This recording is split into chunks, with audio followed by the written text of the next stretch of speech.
के माध्यम से, तो निरंतर आनंद बहुत ऊँची चीज़ होती है कि निरंतर आनंद मिल जाए। तो जब हम हमें पता चलेगा ना कि हाँ, जो मैं आने वाली चीज़ें मुझको रक्षण देगी, जो मेरे कृत्य हैं मुझको रक्षण देंगे, जो मैं कर रहा हूँ मुझको भविष्य में रक्षा देंगे, तो हमें क्या होता है, हमें निश्चित एक आनंद का आभास होता है कि हाँ, हम निश्चित होते हैं। तो जो व्यक्ति निश्चित, उसको निरंतर आनंद होगा ही, उसको आनंद का अनुभव होगा। और जब आनंद का उसको अनुभव होगा, उसके कृत्य भी उत्साहित होकर के सही ही होंगे।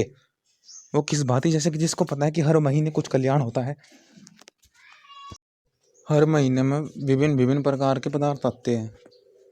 वही तो रक्षण का भाव है। देखो कि इस समय, इतने समय में इसको ज़रूरत है, इस समय इसको, देखो समय और कार्य, जितना जितना अधिक कार्य होगा उतना अधिक समय लगेगा। देखो हर महीने क्या होता है कि इसमें कुछ विशेष है कि हाँ, यह पदार्थ, यह वस्तु, यह फसल, इसमें इस प्रकार का इस महीने कुछ विशेष सावधानी रखनी है इस समय, कुछ समय के लिए, वरना ये खराब हो, नुकसान, इसकी हानि हो जाएगी। इसलिए इसमें कुछ विशेष करने की आवश्यकता है। ये इस प्रकार का है, विशेष है, इस महीने इसमें विशेष होगा, इसमें विशेष सावधानी रखनी चाहिए, इसमें ये ना हो पाए गलत, इसलिए इसमें रक्षण करें इस पदार्थ का। इसलिए कुछ 1 महीने में, कुछ 2 महीने में, कुछ 3-4 महीने में बढ़ते हैं, और साथ ही उनका रक्षण स्वभाव जुड़ा रहता है।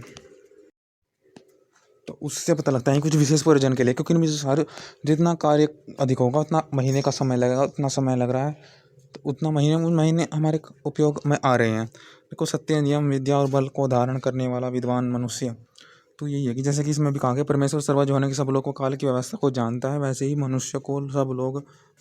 महिमा जाननी चाहिए, क्षण भी व्यर्थ नहीं करना चाहिए। जैसे महीना में इसका उपयोग ऐसा है तो रक्षा होनी चाहिए। तो जिसकी रक्षण भाव है जिसके प्रति, जिसको,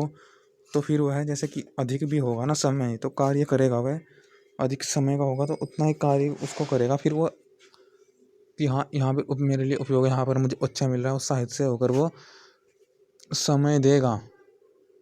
समय को अनुभव करेगा, समय की उपयोगिता समझेगा। जब उसे कार्य की उपयोगिता पता चली, तो समय, वो खुश रहेगा कि समय आने की प्रतीक्षा करेगा और कार्य पूर्ण होने की प्रतीक्षा करेगा। उसमें वो गलत तो कभी कहेगा ही नहीं, फिर वो गलत तो उसके से होगा ही नहीं, क्योंकि वह सोच रहा है कि कब ये बढ़े, कब इसमें कुछ ऐसा समय आए, कब इसकी बढ़ती का समय आए, जब ये इसकी मैं रक्षा कर पाऊँ। मतलब क्योंकि देखो हर फसल का भी कुछ फटने का समय होता है, जिसमें उसमें कुछ रक्षा होती है, जिसमें जैसे कि विशेष ध्यान रखना पड़ता है कुछ महीने, क्योंकि ये पदार्थ ही ऐसा है, ये वस्तु ऐसी है, तो ये वस्तु में विशेष ध्यान रखना पड़ेगा, इसमें ऐसा ध्यान रखना पड़ेगा, और ऐसे समय में इतना ध्यान रखना पड़ेगा, इस विशेष समय में ध्यान रखना पड़ेगा, क्योंकि ये उससे, उस महीने में या उस